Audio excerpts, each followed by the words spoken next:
Muy queridos hermanos y amigos de la metrópolis ortodoxa autónoma de Ecuador y Latinoamérica, soy el arzobispo Crisóstomos y quiero en esta ocasión acercarme nuevamente a ustedes para hacer una pequeña y quizás lo más breve posible explicación sobre la situación de lo que se ha dado por llamar el Gran y Santo Concilio. Muchas personas me han preguntado y muchos de hecho se han comunicado de diferentes países, eh, sobre todo hispanoparlantes o lusoparlantes que hablan portugués, para preguntar sobre esta situación.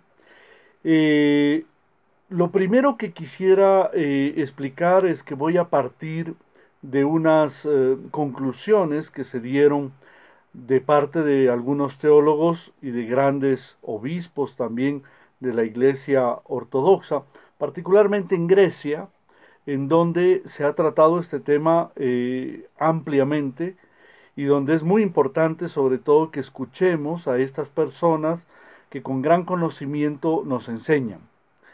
Lo primero es que debemos reconocer de que ha habido mucha preparación para este supuesto concilio o, o sínodo de la iglesia, pero al mismo tiempo ha habido muy pocas expectativas reales.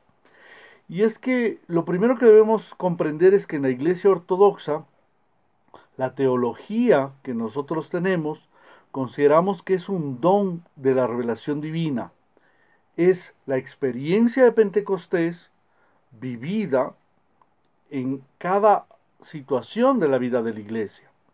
Y de hecho todos sabemos que no hay iglesia sin teología y por lo tanto también es evidente no hay teología fuera de la iglesia. Fuera de la iglesia no existe teología real. Esa teología de la cual hablaron los profetas, los apóstoles, los padres y los santos sínodos. Cuando un concilio es llamado, cuando todos los obispos se reúnen en nombre del Espíritu Santo, en nombre de Dios Todopoderoso, para transmitir a los fieles de la Iglesia, y este concilio no sigue la enseñanza ortodoxa, evidentemente no puede ser un concilio ortodoxo, ni ser un concilio aceptado para los fieles ortodoxos. Y esto puede pasar sobre todo cuando los participantes no tienen la experiencia o la vivencia como la que tuvieron los santos padres de los antiguos concilios. Y mucho peor cuando los miembros de ese concilio que van a participar o que dicen participar, tristemente proclaman, enseñan, viven, y es más, se les ha visto y hay fotografías, hay textos, etcétera, con enseñanzas heréticas. Estas personas de alguna manera también, si es que se reúnen y dicen en nombre de Dios, no deben y no pueden tener ciertos objetivos o agendas preparadas, es decir, ideas ya traídas sea por causa de la política, por causa de las situaciones que están viviendo en sus propios países o cualquier género de plan de donde venga. No podemos negar que hoy en día en la iglesia y en todas las expresiones religiosas actuales hay influencia de grupos que intentan manipular y de alguna manera hacer suyos sus propios intereses y decir que son religiosos. La realidad eclesiástica moderna ha demostrado que los miembros de altos grados de la jerarquía de la Iglesia son de hecho indebida y excesivamente influenciados por contenidos políticos. En muchos casos podemos ver que se han creado rivalidades intereclesiásticas dentro de la misma Iglesia ortodoxa, donde predominan agendas nacionalistas y políticas. En este tema también yo debo tratar el tema de América Latina. En América Latina, tanto los hispanoparlantes como los lusoparlantes, que son partes de esta gran comunidad latinoamericana, han sufrido de la no existencia de reglas o de normativas de la ortodoxia Y por eso algunos que se dicen, entre comillas, canónicos, que son los únicos que valen, porque son étnicos o porque han nacido en un país ortodoxo o porque tienen poder económico de países poderosos ortodoxos, creen que tienen el derecho de pisar y pisotear Latinoamérica.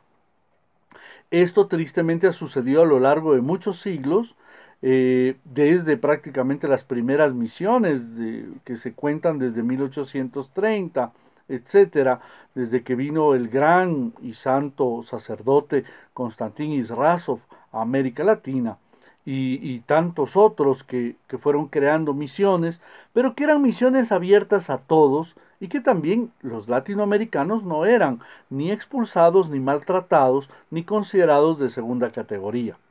En ese sentido, debemos también decir que el actual llamado, mal llamado Gran y Santo Concilio, tiene ya una agenda en donde Latinoamérica sigue siendo de segundo, tercero o cuarto orden. Segunda cosa que es importante nosotros analizar es que después de un largo periodo de preparación para la convocatoria a este gran concilio, es decir, casi 93 años de preparaciones, de pronto leemos los contenidos de los documentos preconciliares y los comentarios del comité organizador y existe una gran pérdida del verdadero ideal de un concilio. El verdadero ideal de un concilio es la pérdida, que es lo que estamos viendo, de la plenitud teológica y de la claridad. Un concilio busca tener claro ciertos presupuestos y conceptos teológicos y sobre todo hay muchas ideas de estos documentos que son discutidos. Pero lastimosamente esta documentación ha sido presentada a las iglesias y casi forzada. No es que ha habido una discusión amplia, sino que al contrario ha sido prácticamente como un documento al cual se le entrega y se le dice firme, haga. En tercer punto, que es muy interesante, es el hecho de que en este dicho concilio no están participando todos los obispos de la iglesia.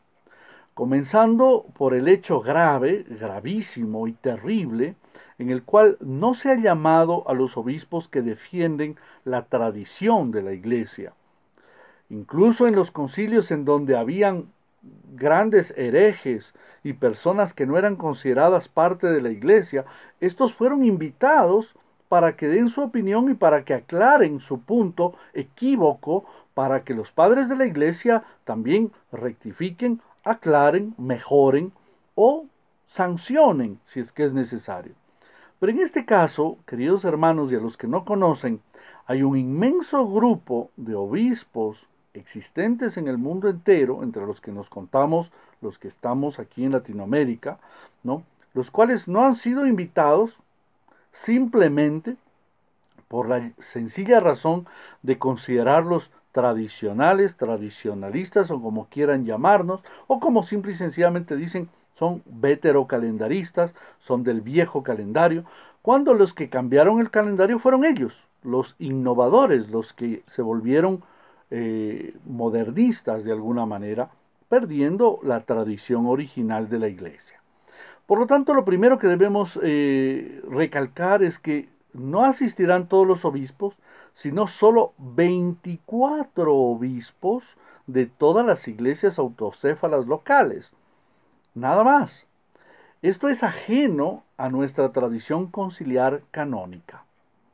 Esto en ninguno de los registros históricos existentes se ha visto, sino siempre se ha visto que existe un testimonio de la representatividad de la totalidad de la iglesia.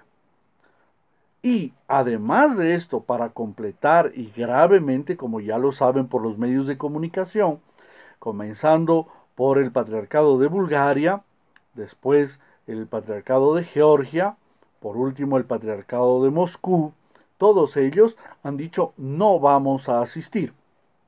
El Patriarcado de Antioquía tiene sus razones, se dice, de tipo político sobre un tema de Qatar, Pero también por el otro lado ellos también negaron y no aceptaron, y ahora tenemos la confirmación recién en estos días de que también no asisten por no estar de acuerdo con algunos presupuestos del concilio.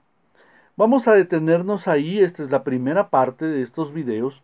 Quiero dejar muy en claro que está el concilio invalidado, que no es un concilio real, que no solamente no es pan ortodoxo, sino que simple y sencillamente es un concilio ecumenista, con una agenda preparada, con unas ideas y con una absoluta, total contrariedad a la sinodalidad que necesita para ser válido un real y auténtico concilio.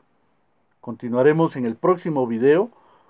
Por favor, continúe viendo porque el tema es muy serio y muy grave para la ortodoxia mundial.